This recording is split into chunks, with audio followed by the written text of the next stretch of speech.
नमस्कार किसान भाई, आप सब लोग का हमारे चैनल इंडियन किसान चैनल में स्वागत है। किसान भाई, आज की वीडियो में हम बात करने वाले हैं गेहूं की बुआई करते समय कौन सा खाद डालें। एनपीके 12-32-16 या फिर डीएपी 18-46 या फिर एमओपी या फिर जिंक सल्फेट। तो इनमें से कौन सी खाद का प्रयोग करना चाहिए जिससे हमारी जो गेहूँ की फसल है उसमें अच्छी ग्रोथ हो, अच्छी टेलरिंग हो, अच्छी वेजिटेटिव ग्रोथ हो, जिससे हम आने वाले समय में बेहद अच्छा रिकार्ड पैदावार ले सकें। तो इसके लिए आप इस वीडियो को पूरा अंत तक देखते रहिएगा। और किसान भाई, हम बात करेंगे वीडियो के आखिर में कि सबसे बेस्ट जो बेसल डोज है बुआई करते समय कौन सी डोज का प्रयोग करना चाहिए। तो इसके लिए आप इस वीडियो को पूरा अंत तक देखते रहिएगा, बहुत ही ज़बरदस्त जानकारी आपको मिलने वाली। तो अगर आप हमारे चैनल पर नए हैं तो कृपया करके हमारे चैनल को सब्सक्राइब करना बिल्कुल मत भूलिएगा और हमारे इस वीडियो को अधिक से अधिक हमारे सभी किसान भाइयों के साथ शेयर करें, जिससे जो हमारी बातें हमारे सभी किसान भाइयों तक पहुँच सके और वो अपनी गेहूँ की फसल से बेहद अच्छा रिकार्ड पैदावार ले सके। तो आइएगा हम शुरू करते हैं किसान भाइयों। जैसे कि मैं आपको बताना चाहूँगा कि जब हम गेहूँ की बुआई करते हैं तो उस समय पर हमें जो खादों का प्रयोग करना है वो बहुत ही ध्यानपूर्वक करना है, क्योंकि उस समय पर हमें अगर हम सही खादों का प्रयोग करेंगे, सही डोज का प्रयोग करेंगे, तभी हम अपनी गेहूं की फसल से बेहद अच्छी टेलरिंग, अच्छी ग्रोथ, अच्छी बढ़वार और अच्छी पैदावार ले पाएंगे। क्योंकि काफ़ी हमारे किसान बेहद अच्छी वैरायटी का चयन करते हैं। वैरायटी पर भी डिपेंड होता है कि अगर आप अच्छी वैरायटी का चयन करते हैं तभी आप अपनी गेहूँ की फसल से बेहद अच्छा रिकार्ड और पैदावार ले सकते हैं।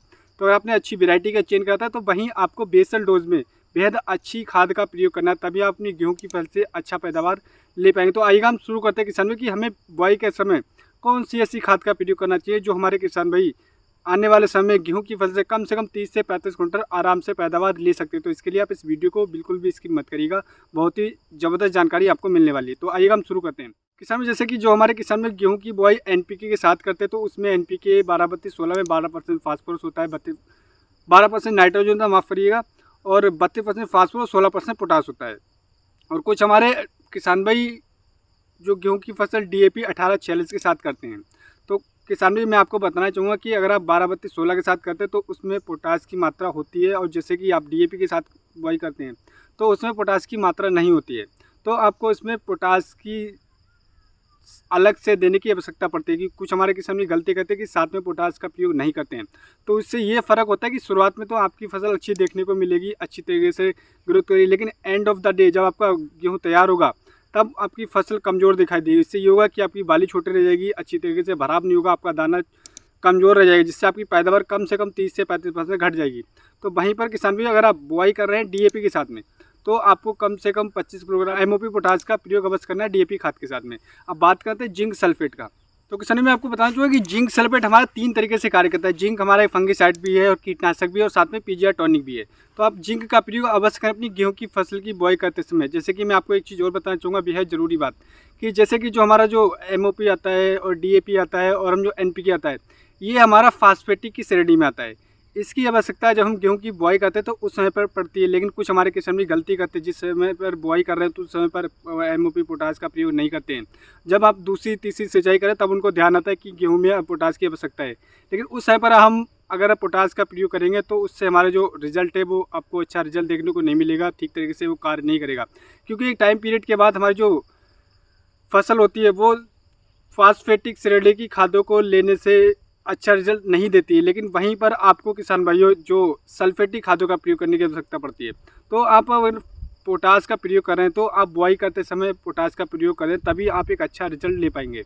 किसान भाई, आप बात करते हैं कि हमें बुआई करते समय कौन सी खाद देना चाहिए। तो किसान मैं आपको बताना चाहूँगी, अगर आपको एनपीके 12-32-16 मिल जाती है तो आप उसके साथ बुआई कर सकते हैं। अगर आपको डीएपी मिलती है तो आप डीएपी के साथ बुआई कर सकते हैं, लेकिन उसके साथ में आपको एमओपी पोटास का अवश्य प्रयोग करना है, यानी कि 50 किलोग्राम डीएपी और उसके साथ में 25 किलोग्राम एमओपी पोटास।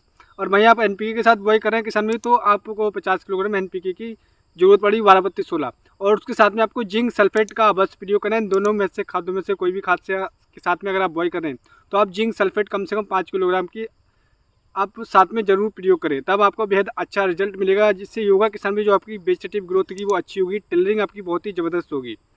तो इस तरीके से अगर आप गेहूं की बुआई करते हैं तो अपनी गेहूं की फसल से बेहद अच्छा पैदावार ले सकते हैं। बात करते हैं कि समय सबसे मेन टॉपिक की जो मैंने स्टार्टिंग में बताई थी, गेहूं की बुआई करते समय सबसे बेस्ट बेसल डोज जो मैं प्रयोग करता हूं काफ़ी लंबे समय से, जो खाद का बुआई करते समय प्रयोग करता चला रहा हूं जिस डोज का, तो उसके बारे में हम बात करते हैं कि सबसे बेस्ट डोज कौन सी बुआई करते समय अगर हम इस खाद का प्रयोग करते हैं, इस डोज का प्रयोग करते हैं, तो किसान भी अपने एकड़ से कम 30 से 35 कुंटल आराम से गेहूं का उत्पादन ले सकते हो। तो वो कौन सी डोज है किसान भी, तो इसके लिए आप इस वीडियो को पूरा अंत तक देखते रहिए। आइए हम बताते हैं किसान जब से सबसे पहले किसान में अगर आपको डीएपी मिलती है तो आप डीएपी ले लीजिएगा 50 किलोग्राम, और उसके साथ में आपको एमओपी पोटास लेना है 25 किलोग्राम, और एसएसपी लेना है 50 किलोग्राम, और उसके साथ में आपको यूरिया 45 किलोग्राम।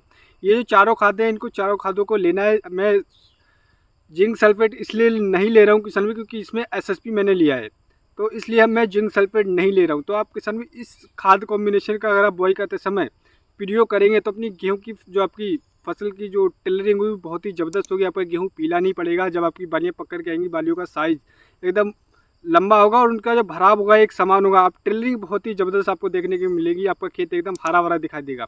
तो आप इस डोज का प्रयोग करें तो आप बहुत ही अच्छा पैदावार ले सकते हैं। तो इस तरीके से अगर आप गेहूं की बुआई कर रहे हैं और इन खादों का प्रयोग करेंगे तो आप अपनी गेहूं की फसल से बेहद अच्छा अधिकतर और पैदावार ले पाएंगे। किसान भी मैं एक चीज़ और बताना चाहूँगा कि हमारे चैनल पर गेहूं की बुआई से लेकर कटाई तक संपूर्ण जानकारी A to Z जानकारी वाली वीडियो पोस्ट हो चुकी है। उसमें बात करिए खरपतवार नाशी, कीटनाशी, सिंचाई के बारे में और कौन कौन सी खादों का प्रयोग करना है, कितने समय की बात करना है, तो वो संपूर्ण जानकारी वाली वीडियो आप हमारे चैनल पर देख सकते हैं। दूसरी किसान में मैं आपको बताना चाहूँगा गेहूं की बेस्ट वेराइटी वाली गेहूं की 3 उन्नत किस्मों के बारे में अगर आप जानना चाहते हैं तो वो वीडियो हमारे चैनल पर पोस्ट हो चुकी है, वो वीडियो देख सकते हैं। और किसान भी हो श्रीराम सुपर 303 और DBW 303 में क्या अंतर है, कौन सी गेहूं की वेराइटी का चयन करना चाहिए, तो वो वीडियो हमारे चैनल पर पोस्ट हो चुकी है।